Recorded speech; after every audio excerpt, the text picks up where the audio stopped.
आज आपल्या स्रोतांमधून एक खूपच रंजक म्हणा किंवा महत्वाचा आंतरराष्ट्रीय विषय समोर आला आहे.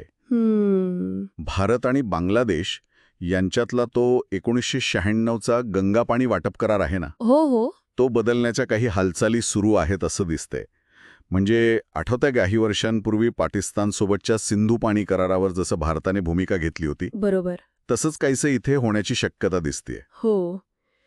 तर चला आपल्याकडे जी माहिती आहे त्या आधारे जरा खोलवर जाऊन बघूया की हा गंगा करार नक्की काय आहे, हा बदल का विचाराधीन आहे आणि याचे परिणाम काय असू शकतात. अगदी बरोबर. आणि ही चर्चा महत्वाची आहे, कारण हा फक्त 2 देशांपुरता विषय नाहीये. पाणी वाटप हा तसाही खूप संवेदनशील मुद्दा असतो आणि यात मग भूराजकारण, देशांतर्गत गरजा हे सगळे येतं. बरोबर. सुरुवात करूया गंगा नदी आणि त्या फरक्का बंधाऱ्यापासून.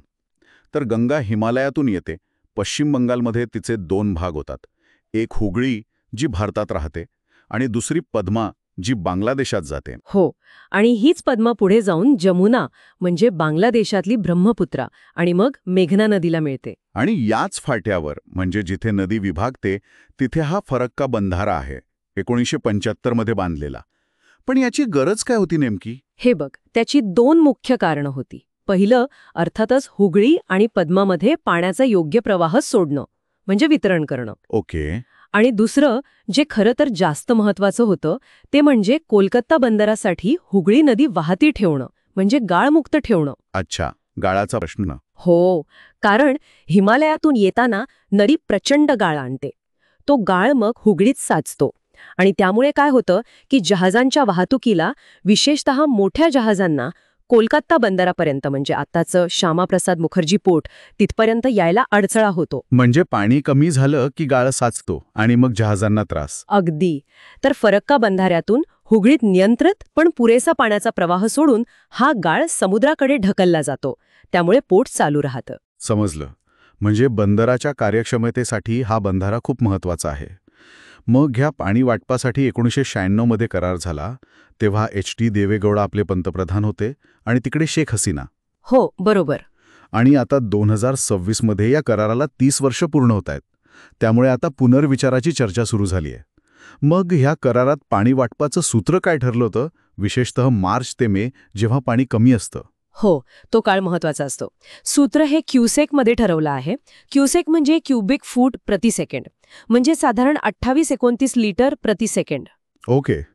तर सूत्र असं आहे की जर फरक्का जवळचा प्रवाह 70,000 क्युसेक किंवा त्याहून कमी असेल तर दोन्ही देशांना निम्मा वाटा, म्हणजे 50-50%. बरं. 2, जर प्रवाह 70,000 ते 75,000 क्युसेकच्या मध्ये असेल तर बांगलादेशला मिळणार 35,000 क्युसेक आणि उरलेलं पाणी म्हणजे 35,000 ते 40,000 क्युसेक ते भारताला.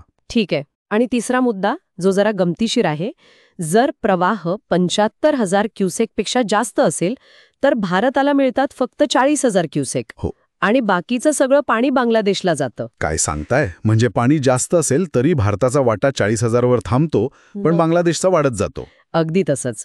आणि याच मुद्द्यावरून पश्चिम बंगाल सरकारची नेहमी नाराजी असल्याचं आपण ऐकतो. हो ना. त्यांचं म्हणणं असतं की करार करताना त्यांना विश्वासात घेतलं नाही आणि याचा परिणाम हुगळीच्या पाणी पातळीवर होतो, विशेषतः कमी पाण्याच्या काळात. बरोबर आहे. त्यांच्या चिंता साहजिक आहेत, कारण हुगळी त्यांच्यासाठी अत्यंत महत्वाची आहे. आता हा करार बदलण्याची जी चर्चा आहे त्यामागे काय कारणं असू शकतात?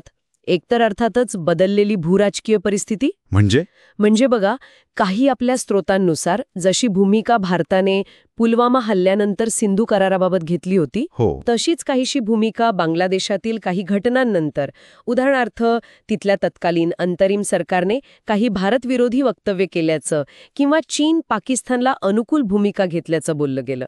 त्यानंतर गंगा कराराबाबतही विचार होऊ शकतो. अर्थात हे सगळं आपल्याला मिळालेल्या माहितीवर आधारित अंदाज आहेत. समजलं. म्हणजे हा एक भूराजकीय कोन झाला. आणि भारताच्या स्वतःच्या गरजा त्या पण वाढल्या असतील ना? नक्कीच वाढल्या आहेत.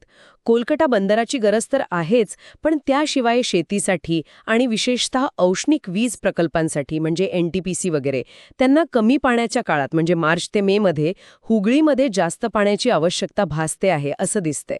अच्छा. आणि सध्याच्या करारानुसार जो वाटा मिळतो, कधी 35,000 तर कधी 40,000 क्युसेक, तो अपुरा पडू शकतो अशी शक्यता आहे. आणि इथे सिंधू करारासारखा कोणी तिसरा मध्यस्थ पण नाहीये ना? अगदी बरोबर. हा खूप महत्वाचा मुद्दा आहे.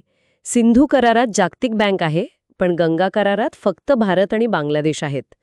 त्यामुळे जर बदल करायचा झाला तर तो या दोन्ही देशांनाच मिळून करावा लागेल.